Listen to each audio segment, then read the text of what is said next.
भगवान जगन्नाथ की जीवन कथा भारतीय आस्था, भक्ति और रहस्य से भरी हुई एक अद्भुत गाथा है जिसे सुनकर हर व्यक्ति श्रद्धा से भर जाता है। जगन्नाथ को भगवान श्री कृष्ण का ही एक रूप माना जाता है, लेकिन उनका स्वरूप बाकी सभी रूपों से बिल्कुल अलग और अनोखा है, जो उन्हें विशेष बनाता है। कथा की शुरुआत होती है द्वापर युग से, जब श्री कृष्ण ने पृथ्वी पर अपना अवतार पूरा किया और उनके शरीर का अंतिम संस्कार किया गया।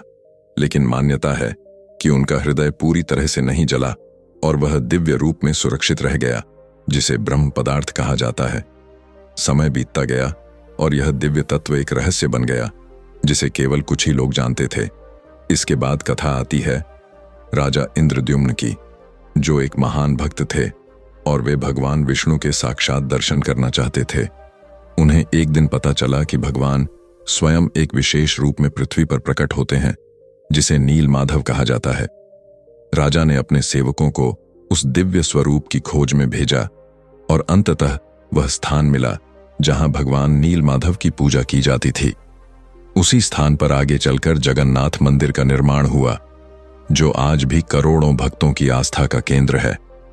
कहा जाता है कि भगवान जगन्नाथ की मूर्ति को स्वयं विश्वकर्मा ने एक बूढ़े कारीगर के रूप में आकर बनाया था, लेकिन उन्होंने शर्त रखी थी कि जब तक मूर्ति बन रही है कोई भी दरवाजा नहीं खोलेगा। राजा ने यह शर्त मान ली, लेकिन कई दिनों तक अंदर से कोई आवाज नहीं आने पर रानी चिंतित हो गईं और उन्होंने दरवाजा खुलवा दिया। जैसे ही दरवाजा खुला, कारीगर गायब हो गया और मूर्तियां अधूरी रह गईं। इसी कारण भगवान जगन्नाथ, उनके भाई बलभद्र और बहन सुभद्रा की मूर्तियों के हाथ पैर पूर्ण नहीं हैं और यही उनका अद्भुत और रहस्यमयी स्वरूप बन गया। इसके बाद उन मूर्तियों में वही दिव्य ब्रह्म पदार्थ स्थापित किया गया, जो श्री कृष्ण के हृदय से जुड़ा हुआ माना जाता है। और यह प्रक्रिया आज भी हर 12 से 19 वर्षों में नव कलेवर नामक अनुष्ठान के दौरान की जाती है, जिसमें पुरानी मूर्तियों को बदलकर नई मूर्तियों में उस दिव्य तत्व को स्थापित किया जाता है। लेकिन इस प्रक्रिया को इतनी गोपनीयता के साथ किया जाता है कि आज तक कोई भी इस रहस्य को पूरी तरह समझ नहीं पाया।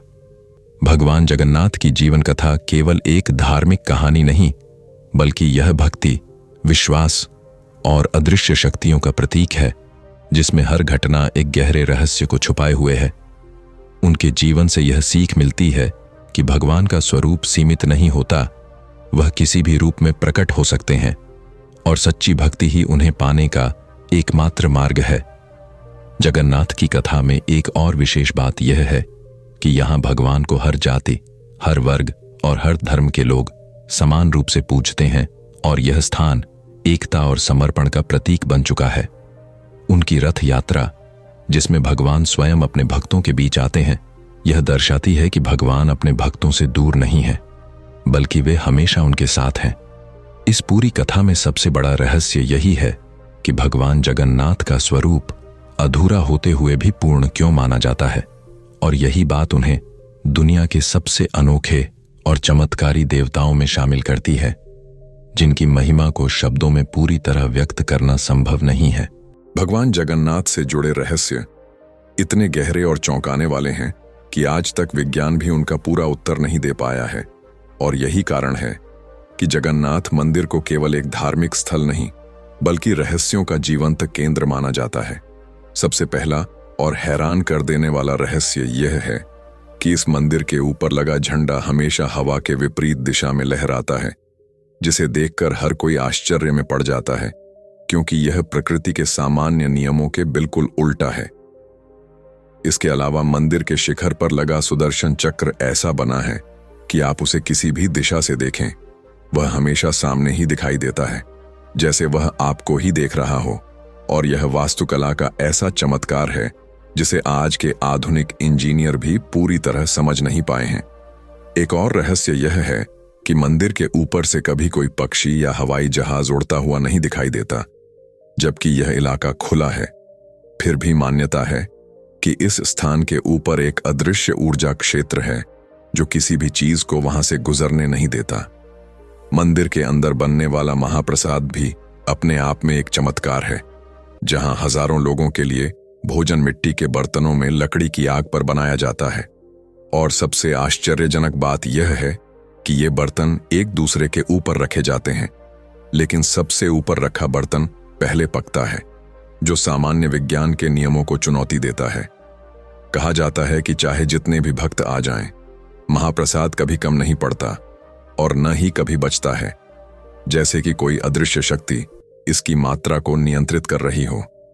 एक और रहस्य यह है कि मंदिर के मुख्य द्वार सिंह द्वार में प्रवेश करते ही समुद्र की लहरों की आवाज अचानक बंद हो जाती है, लेकिन जैसे ही आप बाहर निकलते हैं वही आवाज फिर से सुनाई देने लगती है, जो ध्वनि विज्ञान के हिसाब से बेहद अजीब घटना है।